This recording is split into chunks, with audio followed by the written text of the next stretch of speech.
afternoon, a motherfucking Patriot, baby. Let's go, baby. Killer can. You got your opportunity. Now you got to take full advantage of it, baby. Let's get it, baby. On the ALYORK Sports Show, 15 quickest minutes. Woo! Got to bring that energy. Have to bring that energy, y'all. What's going on? Shout out to everybody, man. The East Coast, the West Coast, the Midwest, Las Vegas, New York City, LES to the death. You know I got to get that in there. Triple H Entertainment, Syndicate Radio TV, D Beeman. Congratulations to D Beeman with that new contract, them new fights lined up. You know I always believe in you, my brother. Also, shout out to One Voice. Shout out to my beloveds. You know what I'm saying? The dog catcher, the specialist, and the secret weapon. Oh, man, Noah Parker, man. You lucky. I got love for you because I'd have ate you up on that topic earlier, man. Also, shout out to Credit Fix, man. IG me, inbox me. Email me at al.newyork@yahoo.com. Let's get this party started, baby. So much to do and so little time. So let's get it popping. We're going to start with the NBA first. J.R. Smith and the Los Angeles Lakers finalized a deal to rejoin him with LeBron James and the Lakers. For the restart in Orlando, Florida, Avery Bradley's decision to sit out, you know what I mean, to sit out the restart, to remain with his family and focus. You cannot knock that man. You know, he's scared of getting COVID. He picked family first. You cannot knock that man. And this is how J.R. Smith got his opportunity to get back, of course, with LeBron James. You know J.R. Smith is loving every minute of that, man. In other news, we're going right to the MLB. Number 1 overall pick, Spencer Torkelson of the Detroit Tigers agreed to a minor league contract on Tuesday. The team said the infielder would join its players pool for this abbreviated season. So Torkelson's deal is worth 8.4 M's. The dude is a stud, man. I can't wait to see what this dude about. Highly talked about, supposed to be the greatest thing, I guess, beside Miggy. Let's see, because it's all talk right now. You know what I mean? Let's go to other news real quick. Let me keep moving by because I got to get to the killer topics, man. Colin Kapaernick will be subject to a 6-part series produced by acclaimed director Ava DuVernay. Netflix announced on Monday. The series of Colin Kapaernick is black and white. It's called Black and White. To explore QB's high school years, attempting to show experiences and insights that led to his activism. So Colin Kapaernick is going to break everything down since he was younger and all that about the black and white in society. It should be interesting. I'm definitely going to tune in at least to see if it grabs my attention. Now we're going to go to the steak area right now. Hold on. Let me see if I got any light work here. We're going to go to the steak area now. We're going to start with the New England Patriots wanting an edge on other teams. They still continue. Bill Belichick and company always want to have an edge on everybody else. To me, this is what's going to take away from his legacy. I know he's the best. He doesn't need to have an edge. He doesn't need to cheat. But for some reason, he continues to do it. I don't know why. And this one, he basically recorded, or his camera team recorded the Cleveland Browns versus the Cincinnati Bengals game. And you know, Now they suspended for the whole 2020 season. The whole New England Patriots camera crew is suspended for the whole year because they recorded that one game when they know they wasn't supposed to record that game. And not only that, they got fined 1.1 M's, which is peanuts in the NFL. But they got a 2021 third-round pick taken from them. And that's huge because if y'all follow Bill Belichick, he's a master in digging in deep into the draft to get these diamonds in the rut because he's the greatest in doing this. And like I said, I don't know why New England continues to, to try to get an edge. You know, you're coming off the Spygate, the Deflategate, and now you coming up with this now. Come on, guys. I mean, why would you even play yourself like this? Why? Like, why you continue? You know what I mean? And I guess because y'all just plain old cheaters. Like they said, once a cheat, I guess always a cheat, man. And now we're going to go to our main topic, man. I'm not going to play no games with it. You already know what it is, man. New England Patriots just made their move. They signed my boy Cam Newton to a one-year deal worth 7.5 M's with the Patriots. I could go with this numerous ways, man. You know what I'm saying? Like, first of all, they waited long because they wanted to make sure there wasn't no overbidders for Cam Newton's services. He was basically owed about 19.1, reported by Adam Schefter. Now, I know my boy Noah Parker said he got released. I understand all that. The point I was trying to make is that him and his agent are going to seek the highest contract, and they're going to start off with that number, whoever they spoke to. But obviously, multiple teams were turned off because they know that Cam ain't worth that right now until he proves otherwise. So that's the point I was trying to make. But you know, I think this is going to be a great marriage. I really think this is going to be a great marriage. But this is what has to happen. A few things have to happen. Cam Newton needs to leave his ego at the door. He has to leave his ego at the door. All this shit here, he got to dead that at the door on guard. On guard. If he doesn't leave that out the door and he come in on some Antonio Brown shit, he out of there. He out of there. Now, I know most of y'all are going to say he has to win the starting position. 31 years old, getting 7.5, ex-MVP. All he got to do is show up to practice, work hard, and he beats out the rookie Jarrett Stidham, and he's going to beat out, of course, Brian Hoyer. Now, this move can make or break them. First of all, this is a move that New England usually don't make. I mean, they got other signings like Randy Moss, Darrelle Revis, and Stephen Gilmore, and these guys actually got more money than Cam. And not that these guys were problems, but, you know, New England usually don't go get that marquee guy that gets the majority of the salary. You know, them big salary guys. They're a team-oriented team. They make you buy into their team system, and they expect you to take less to win more. That's their whole shit, plain and simple. Buy into what we do. We're the best coaches. You want to go to playoffs every year. You want to see the championship. You want to go to the NFL Super Bowl.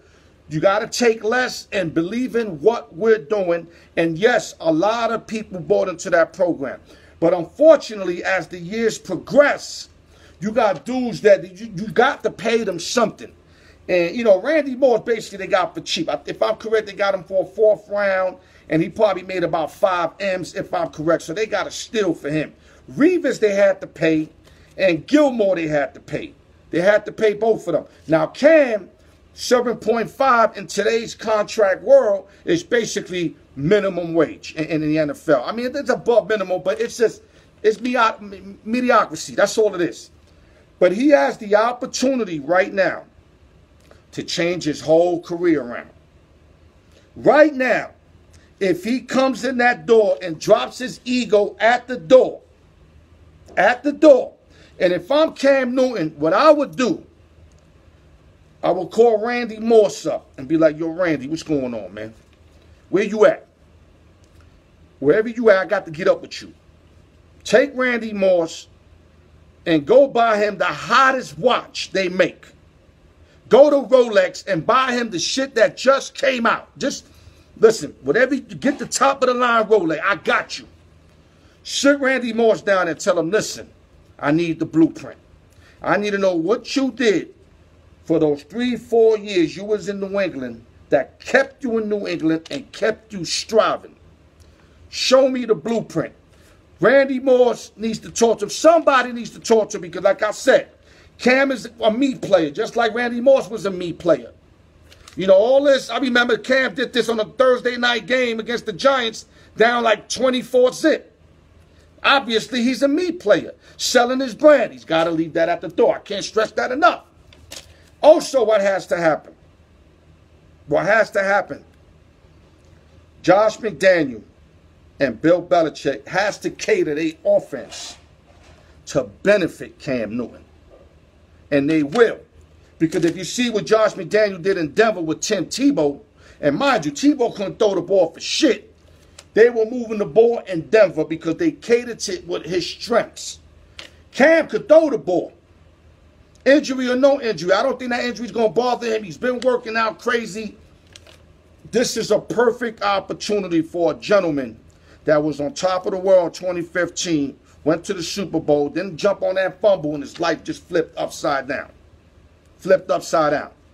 If this guy got anything in his tank as far as dignity and wanted to show the world, and my favorite saying, chip on the shoulder, just go in there and listen. Let Belichick and McDaniel guide you through this. And they're not going to unleash the beast yet. He's going to be all through systematic. They're going to be systematic for Cam Newton in New England. They're going to run. They don't even got weapons. Edelman, Mohamed Sanu, Lacoste, they don't have no real weapons for him to stay in shotgun. So everything's going to be run. They're going to try to make third and short. They don't want to go third and long with Cam, not if they're not unleashing them. Tom Brady, you could go 3rd and 12. You got a 50% chance of making the first down. That's how good Brady is. Cam Newton is not Tom Brady. And that's another thing. He cannot go into New England thinking that he needs to replace Tom Brady. No. Go in there and basically give yourself the guard. Just like that. Just like when I went to church one time, they say, yo, Al, give yourself the guard. You got to give yourself up to, McDaniel and Belichick. They the guards of knowing what to do with your ability and get the most out of your ability. And they will, because this is what they do. And this is going to be their hardest coaching years, because they got to prove to us, the world, and everybody that they could win without Tom Brady. So this is a beautiful task for everybody, for Belichick, for McDaniel, and for Cam Newton. And if you ask me, all of them got chips on their shoulder. This is why I think this here wins. Barring injury, and barring him acting like AB. Just the two things. New England will win at least 10 games. I'm not saying they're going to go to the chip. I'm not going to go that far yet. The only way they're going to go to a chip, if Newton progresses, shows signs of his old self, and they start to unleash him a bit, and also you got to get him weapons. Sanu ain't getting no separation. Edelman's getting double teamed. You got to put him weapons out there, because how you expect, if Tom Brady couldn't move it like that, how you expect Cam Newton to move it in the air? That's why they're going to be heavy on the run. Heavy on the run. Play action. No one's going to be also running for 3-4 yards. I can't wait to see this marriage. I think it's a marriage that's going to work. I got them winning 10 games. Noah Parker, I'm not doing 9.5. No. You said 8. I'll take over the 8. That gives me a little cushion. Put your money where your mouth is, dog. Don't hit me with 9.5. I didn't hear you say 9.5 on my post. I heard you say 8 and 8. That's it. So if they're going to be 8 and 8, let's put some money on that. But anyway, let me go back to this. I got some other questions I came up with. Oh, I love this situation. This is beautiful for football. I mean, and not only that, there's a rumor going around strong. And I first heard it from my man Suge, because y'all know I keep it real. Suge posted that Tampa Bay is looking into getting Antonio Brown. Now, I don't know if that's fake news, if that's just rumors, but I can see that, because Tom Brady and Belichick are going to play mind games. That's just the way they are. So in Brady's mind, oh, okay. No, first in Belichick's mind, Brady going to Tampa, getting Gronk, etc. That made Belichick have to make moves. Belichick came back with the Cam Newton signing. Now, I think Brady going to talk to Arians and them, and he going to sit them down and say, listen, let's go get AB for 1 year. You could get AB right now for like 5 M's. I could talk AB to coming. To Tampa to try to get a Super Bowl. And AB would love that, and he'll take less to, to show the world that he can still do it. Now, I can see that already happening, man. Real fucking talk. And I'm not daydreaming. I can see it happening. The problem is, can they fit him into the cap?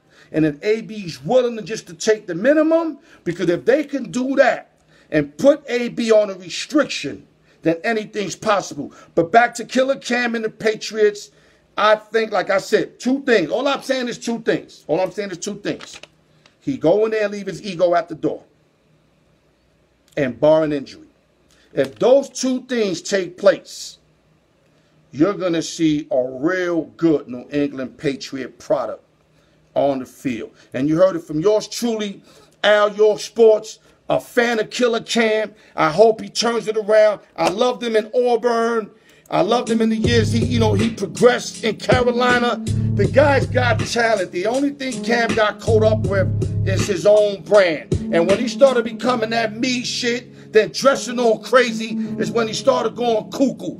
But if he goes to New England, where they're going to cater to his offense, unlike Ron Rivera and company, and he still had an MVP year with that mindset, imagine if you feed him to his strengths. And with that, ALYORK Sports, I love y'all. Tune in this Friday to open sessions. You never know who's calling. So if you miss out, you miss out. And with that, love y'all, baby. Leave this out the door on guard. Leave it at the door on guard. 100, y'all. Love.